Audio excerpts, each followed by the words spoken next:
గతంలో కాంగ్రెస్ పార్టీ నాయకులు బీఆర్ఎస్ పార్టీలో చేరినప్పుడు ఎమ్మెల్యేలందరినీ రాళ్లతో కొట్టండి చంపండి అని అన్నారు. ఆ పార్టీలో రాజీనామా చేసి వస్తేనే నేను ఈ పార్టీలో తీసుకుంటా అని చెప్పింది. ఇలా మేము అడుగుతున్నాం. ఆ వీడియో కూడా చూపిస్తా.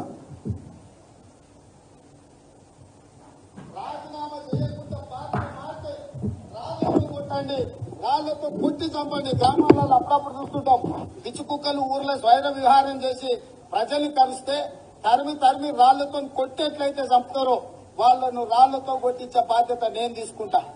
నేనే ముందలుంటా.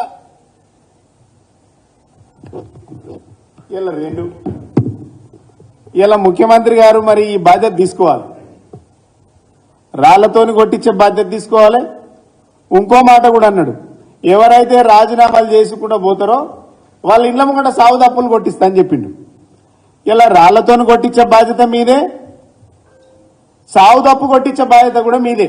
గతంలో కాంగ్రెస్ పార్టీ నాయకులు బీఆర్ఎస్ పార్టీలో చేరినప్పుడు ఎమ్మెల్యేలందరినీ రాళ్లతో కొట్టండి చంపండి అని అన్నారు. ఆ పార్టీలో రాజీనామా చేసి వస్తేనే నేను ఈ పార్టీలో తీసుకుంటా అని చెప్పింది. ఇలా మేము అడుగుతున్నాం. ఆ వీడియో కూడా చూపిస్తా. రాజీనామా చేయకుండా పార్టీ మారితే రాళ్లతో కొట్టండి, రాళ్లతో కొట్టి చంపండి. గ్రామాలలో అప్పుడప్పుడు చూస్తుంటాం, పిచ్చి కుక్కలు ఊర్లో స్వైర విహారం చేసి ప్రజల్ని కలిస్తే తరిమి రాళ్లతో కొట్టేట్లయితే చంపుతారో వాళ్ళను రాళ్లతో కొట్టించే బాధ్యత నేను తీసుకుంటా. నేనే ముందలుంటా.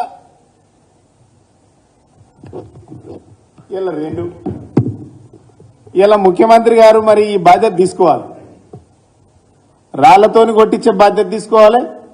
ఇంకో మాట కూడా అన్నాడు, ఎవరైతే రాజీనామాలు చేసుకుంటూ పోతారో వాళ్ళ ఇండ్ల ముంగట సాగు తప్పులు కొట్టిస్తా అని చెప్పిండు.